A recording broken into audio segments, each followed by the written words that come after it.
Welcome back to Leafolution, the place where I work to reconnect us to Gaia, anchor us into our heart space, and remind us of our unity. So, I'll show you the space we're at. Today, we are going to do a reading from Hummingbird.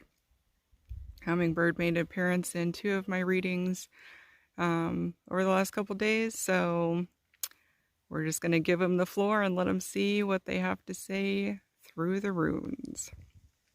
So here's the space.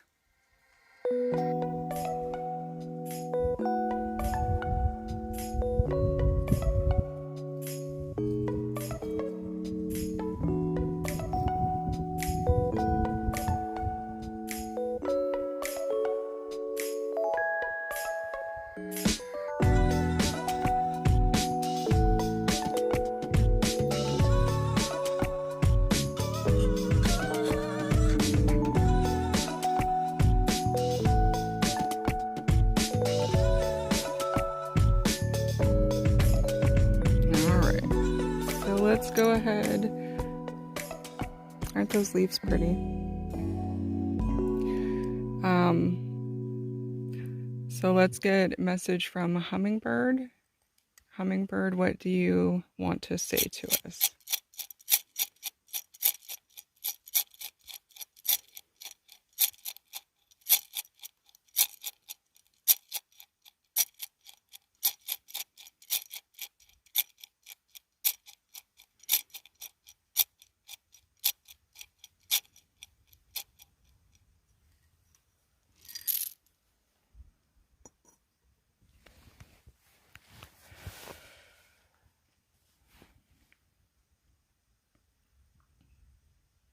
There's a lot. So we'll start with Manas, which is out here on the peripheral. So Manas is representative of humanity and collaborative forces. So the fact that Manas was sitting all the way outside of the cluster indicates that there may be a need to work on unity, appreciating collaboration, and understanding that no man is an island, kind of a thing. The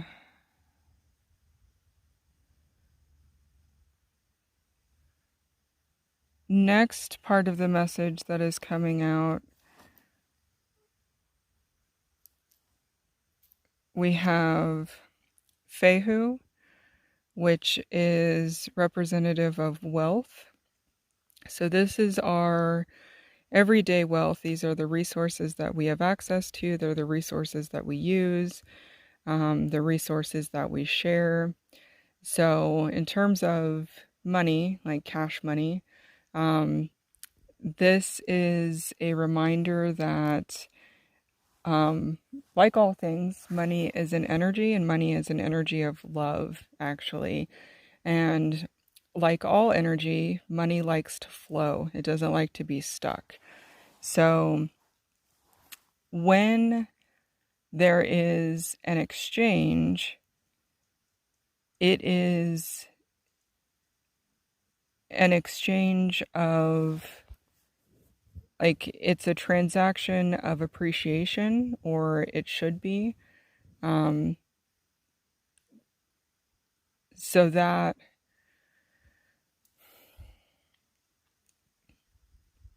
it's kind of that sense of the making sure that compensation for goods and services is equal to the work and the value that is being shared. That's what this is feeling like. Dagas also came out. Dagas is the rune of daytime energy. So when we're working with Dagas, we have shorter cycles. So there's going to be quicker turnaround. There's going to be the ability to see the effects of the work that you're putting in.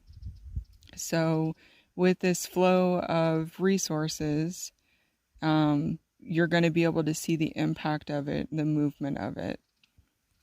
So I don't know, like if you're donating to charities, or if you are crafting goods, say knitting or crocheting, and then you're donating that to charitable causes, like a bunch of hospitals do things for children, that type of thing, that also is an exchange. It's in a different currency than money, but it still is dealing with resources, and it still is that type of energy that's going to unite and bring us together for a collective good.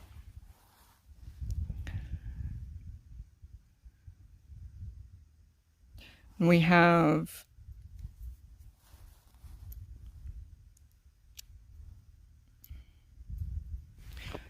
Othala and Tiwaz also coming out.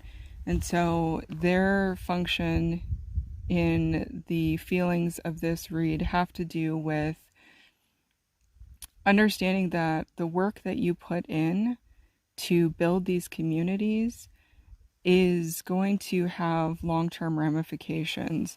It's going to help create a foundation for those who will be coming into the work at a later time, and leaving a solid foundation for those who are going to step into these positions is going to make the transition easier. And Tiwaz talks about balance. It talks about sacrifice. So this is a sense of knowing that the exchange and the movement of energy, the compensation for goods and services, the sacrifice, the amount of energy that you're putting into it should be balanced by what you're getting back from it. That type of energy.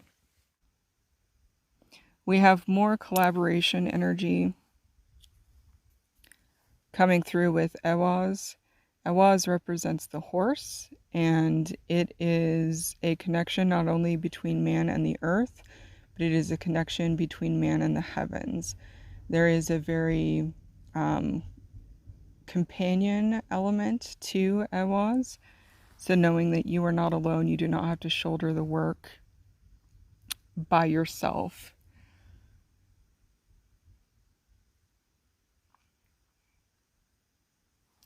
We also have Oros coming through, and Oros is our oxen energy.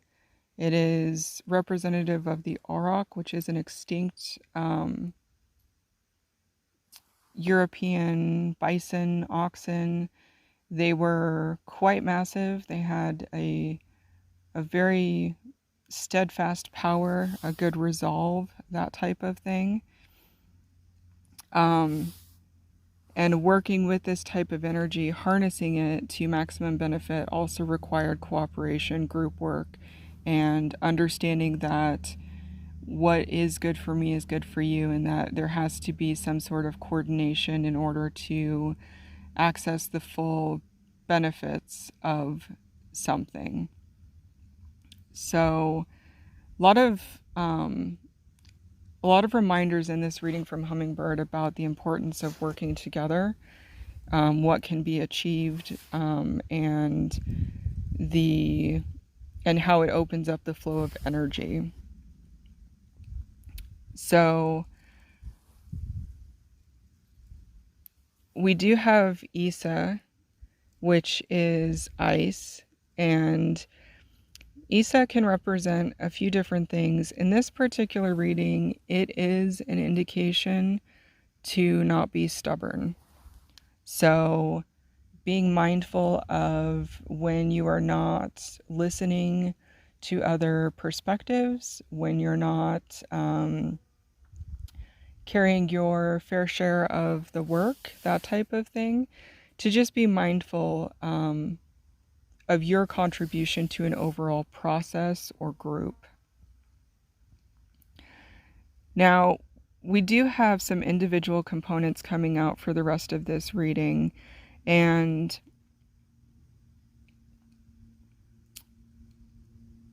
the We'll start with Rido. Rido represents our journey energy. So this is an indication that there is a cycle and something will be moving, something will be changing, developing. Things will not be the same at the end of this journey as they were at the beginning. We also had Ingwaz, and Ingwaz is our rune of the seed. So this is beginnings. So this indicates that the journey that there's a journey that's beginning, and there is complete potential for full growth.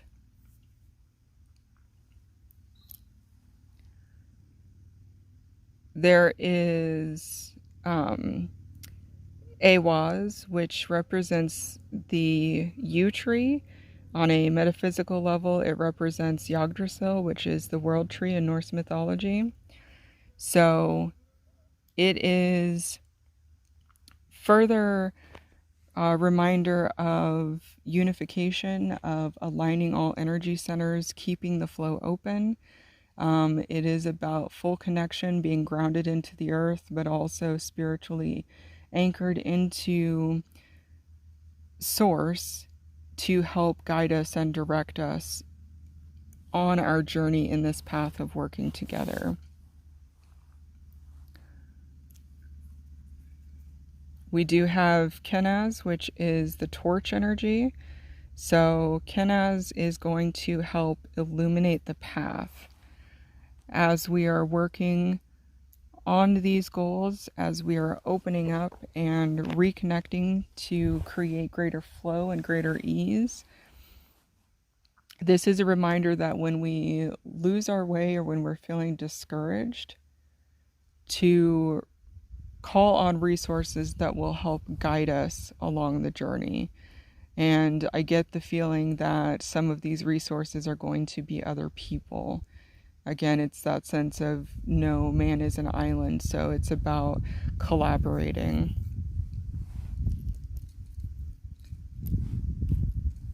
The two final runes that showed up from Hummingbird's reading is we have Wunjo and we have Thurisaz. So Wunjo is the rune of joy. It's satisfaction. It's the type of satisfaction that ties into alignment, though. This rune carries energy of our crown chakra. So it really is that complete satisfaction of being connected, of being tied in and understanding that we are all one, and unity consciousness is what is going to get us through some of these trying times. Now, Thurisaz is the lightning energy.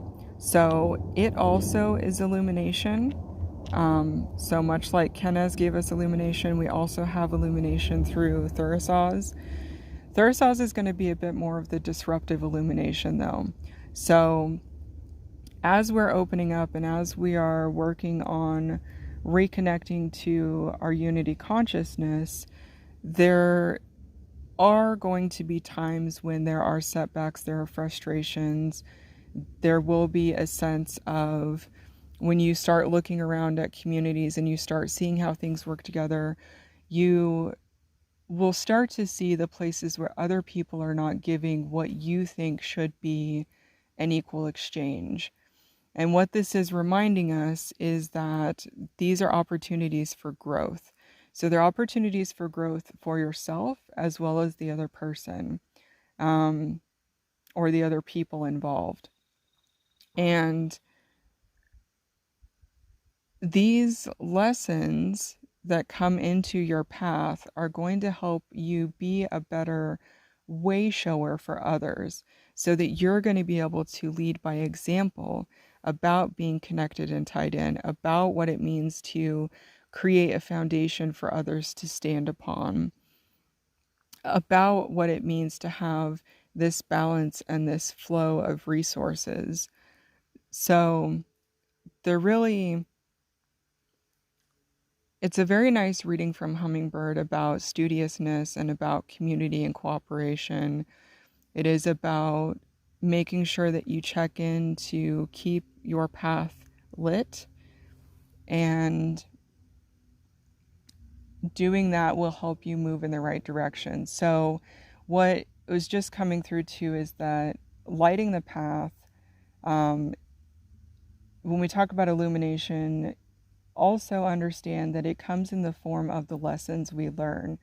So illumination and enlightenment, so on a spiritual or emotional level, it is feeling more like enlightenment rather than a physical illumination of a process. So that is it for our reading today. I want to thank you all for being part of this marvelous community. I want to thank the runes. I want to thank your guides. I want to thank my guides. And I want to thank Source for connecting all of us, for creating this community, and for helping us develop in the ways that we need to in order to help elevate humanity. I will see you at the next reading.